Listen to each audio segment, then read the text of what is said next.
नमस्कार, दिन भर की बड़ी खबरों में आपका स्वागत है। मैं हूं शिवानी।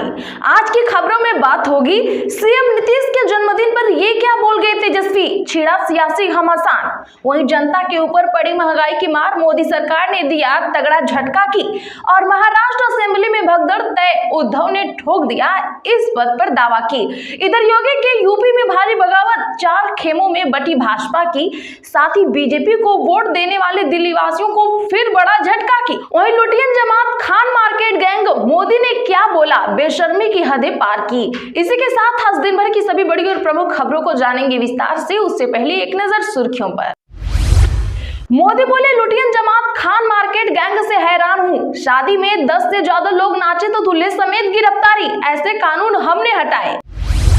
केंद्रीय मंत्री बोले, अभिषेक बनर्जी सड़ा हुआ आलू, उन्हें भाजपा में क्यों लेना चाहिए, चोरों का सरदार टीएमसी में ही अच्छा है।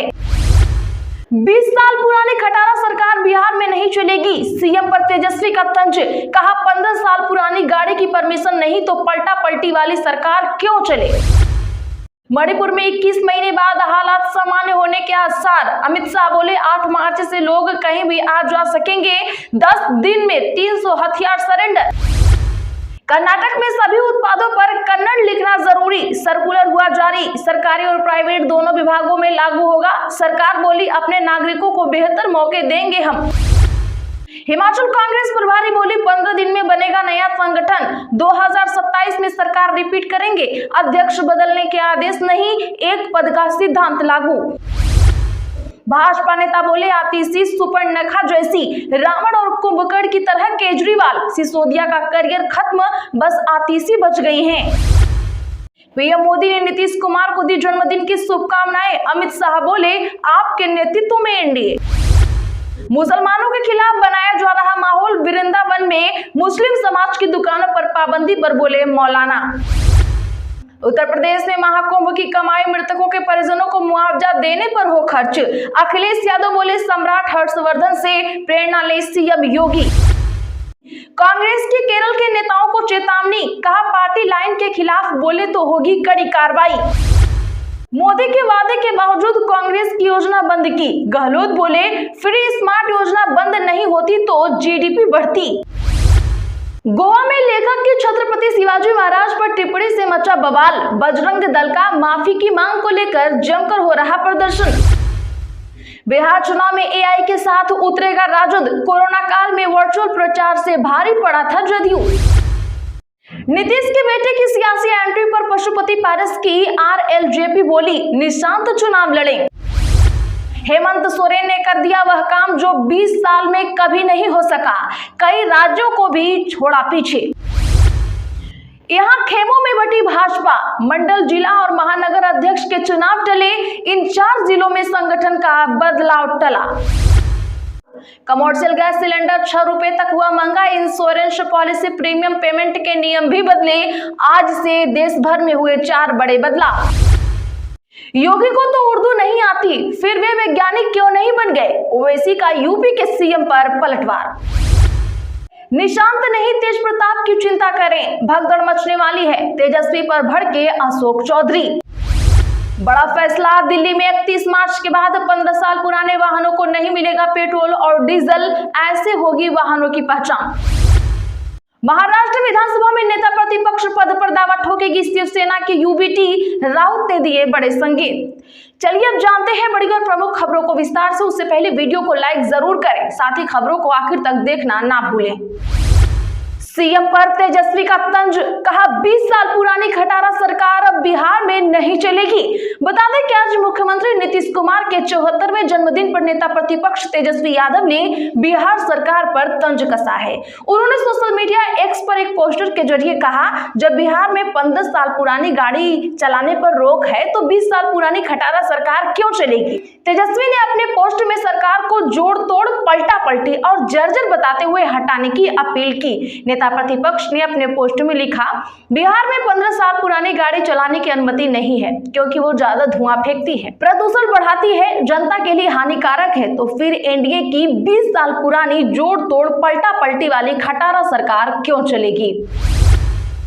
महाराष्ट्र विधानसभा में नेता प्रतिपक्ष पर दावा ठोकेगी शिवसेना यूबीटी, राउत ने दिए बड़े संकेत। बता दें कि महाराष्ट्र की राजनीति से जुड़े अहम घटनाक्रम में शिवसेना यूबीटी विधानसभा में नेता प्रतिपक्ष के पद पर दावा ठोकने की तैयारी कर रही है। शिवसेना यूबीटी के राज्यसभा सांसद संजय राउत ने कहा है कि उनकी पार्टी 10% सीटों के अभाव में भी नेता प्रतिपक्ष पर दावा करेगी। राउत ने कहा कि भले ही शिवसेना यूबीटी के विधायकों की संख्या काफी कम है, संविधान में ऐसा कोई प्रावधान नहीं है कि सदन की कार्यवाही नेता प्रतिपक्ष के बिना नहीं चलाई जा सकती। शिवसेना के राज्यसभा सांसद ने कहा कि महाराष्ट्र विधानसभा में शिवसेना के विधायकों की संख्या 20 है। मोदी बोले, लुटियन जमात खान मार्केट गैंग से हैरान हूं। शादी में 10 से ज्यादा लोग नाचे तो दूल्हे समेत गिरफ्तारी हो जाती थी। जी हां, प्रधानमंत्री नरेंद्र मोदी ने आज कहा कि अंग्रेजों के बनाए एक कानून पर दिल्ली के पौष इलाके में रहने वाले लोग खामोश क्यों रहे। अंग्रेजों का बनाया ये कानून हमारी सरकार ने हटाया। पीएम ने ये बातें एनएक्सटी के एक कार्यक्रम में कही। मोदी ने कहा कि एक कानून था ड्रामेटिक परफॉर्मेंस एक्ट। ये कानून अंग्रेजों ने 150 साल पहले बनाया था। अंग्रेज चाहते थे कि थिएटर और ड्रामे का इस्तेमाल उनके खिलाफ न हो। इस कानून में प्रावधान था कि सार्वजनिक जगह पर 10 लोग डांस करते मिल जाए तो उन्हें गिरफ्तार किया जा सकता है। 70 साल तक हमने इस कानून को झेला। मुझे उस समय की सरकारों के बारे में कुछ नहीं कहना, लेकिन मुझे लुटियन जमात और खान मार्केट गैंग पर आश्चर्य होता है। ये लोग जो आए दिन कोर्ट जाते रहते हैं, पीआईएल के ठेकेदार बनते फिरते हैं, वे चुप क्यों थे? तब इन्हें लोगों की स्वतंत्रता का ध्यान नहीं रहता था। भाजपा नेता बोले, आतिशी सुपर्णखा जैसी, रावण और कुंभकर्ण की तरह केजरीवाल सिसोदिया का करियर खत्म, बस आतिशी बच गई। बता दें कि दिल्ली में महरौली से भाजपा विधायक गजेंद्र यादव ने सदन में विपक्ष के नेता आतिशी को लेकर विवादित बयान दे डाला है। इंडिया टुडे की रिपोर्ट के मुताबिक गजेंद्र ने आतिशी की तुलना सुपर्णखा से की। बता दें कि एक सार्वजनिक कार्यक्रम में बोलते हुए गजेंद्र ने कहा, रामायण में रावण और कुंभकर्ण मारे गए, लेकिन सुपर्णखा बच गई। इसी तरह दिल्ली चुनाव में अरविंद केजरीवाल और मनीष सिसोदिया का राजनीतिक करियर खत्म हो गया, लेकिन आतिशी जीत गई। वह सुपर्णखा जैसी है। गजेंद्र यादव ने आप विधायकों को रुदाली भी कहा।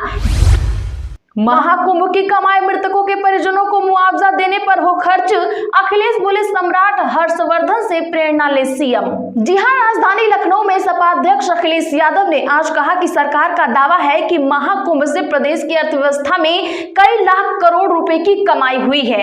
ऐसे में अर्जित धन से ही सरकार मृतकों के परिजनों को मुआवजा और घायलों के इलाज का प्रबंध करे। इसमें से कुछ रुपए लापता लोगों को खोजने और घर पहुंचाने के लिए बचा कर रख लेना चाहिए। अखिलेश यादव ने आज जारी बयान में कहा कि इस अकूत कमाई से ही उन दुकानदारों के घाटे की पूर्ति हो जाए जिन्होंने उत्तर प्रदेश सरकार की बदइंतजामी की वजह से मेले में दुकान लगाकर घाटा उठाया है। केंद्रीय मंत्री बोले, अभिषेक बनर्जी सड़ा हुआ आलू, उन्हें भाजपा में क्यों लेना चाहिए? चोरों का सरदार टीएमसी में ही अच्छा है। दरअसल पश्चिम बंगाल की मुख्यमंत्री ममता बनर्जी के भतीजे और टीएमसी सांसद अभिषेक बनर्जी को केंद्रीय मंत्री सुकांत मजूमदार ने सड़ा हुआ आलू बताया है। उन्हें भाजपा में क्यों लेना चाहिए? मजूमदार ने कहा कि अभिषेक और ममता बनर्जी में कोई अंतर नहीं है। वह चाहे किसी भी तरह का भ्रष्टाचार करे, ममता बनर्जी सब कुछ अच्छी तरह से जानती हैं। उनका टीएमसी में रहना हमारी यूएसपी है। हम कह सकते हैं कि चोरों का सरदार टीएमसी में ही अच्छा है। नीतीश के बेटे की सियासी एंट्री पर पशुपति पारस की आरएलजेपी बोली, निशांत चुनाव लड़े। जी हां, मुख्यमंत्री नीतीश कुमार के बेटे निशांत की राजनीति में आने को लेकर अटकलें तेज हैं। इस बीच पूर्व केंद्रीय मंत्री पशुपति पारस की राष्ट्रीय लोक जनशक्ति पार्टी ने कहा है कि अगर निशांत कुमार राजनीति में आते हैं तो बड़ा स्वागत है उनका। रालोजपा एच दलित सेना के राष्ट्रीय प्रवक्ता श्रवण कुमार अग्रवाल ने कहा कि सीएम नीतीश के बेटे को बिहार विधानसभा चुनाव लड़ना चाहिए। उन्होंने भारतीय जनता पार्टी पर नीतीश की पार्टी जनता दल यूनाइटेड को कमजोर करके खत्म करने की साजिश रचने का भी आरोप लगाया। रालोजपा प्रवक्ता ने दावा किया कि बीजेपी की साजिश से जेडीयू के विधायक और बड़े नेता चिंतित हैं। इसीलिए जेडीयू के कई वरिष्ठ नेता और विधायक चाहते हैं कि निशांत कुमार आकर पार्टी की बागडोर संभालें ताकि जदयू के अस्तित्व को बचाया जा सके। योगी को तो उर्दू नहीं आती, फिर वे वैज्ञानिक क्यों नहीं बन गए? ओवैसी का यूपी के सीएम पर पलटवार। जी हां, बता दें कि एआईएमआईएम के प्रमुख असदुद्दीन ओवैसी ने उत्तर प्रदेश की योगी आदित्यनाथ सरकार पर पलटवार किया। उत्तर प्रदेश विधानसभा में उर्दू भाषा पर की गई टिप्पणी को लेकर ओवैसी ने कहा कि यूपी के सीएम को तो उर्दू नहीं आती, तो वे वैज्ञानिक क्यों नहीं बन गए। दरअसल योगी आदित्यनाथ ने विधानसभा में कहा था कि सरकार शिक्षा सुविधा देना चाहती है तो सपा कहती है कि उर्दू पढ़ाओ। ये बच्चों को मौलवी बनाना चाहते हैं और देश को कठमुल्ला की ओर ले जाना चाहते हैं। उन्होंने कहा कि यूपी के सीएम जिस विचारधारा से आते हैं उस विचारधारा में से किसी ने भी देश की आजादी की लड़ाई में हिस्सा नहीं लिया। योगी आदित्यनाथ गोरखपुर से आते हैं, रघुपति सहाय फिराक भी उसी गोरखपुर से आते हैं। वे एक प्रसिद्ध उर्दू कवि थे, लेकिन वे मुसलमान नहीं थे। सीएम योगी की टिप्पणी उनकी बौद्धिक क्षमता को दर्शाती है। तो आज के लिए बस इतना ही। ऐसी ही बड़ी खबरों के लिए हमारे चैनल को भी सब्सक्राइब करें, बगल में घंटी के निशान को भी जरूर दबा लें, वीडियो को लाइक शेयर कर सपोर्ट करें।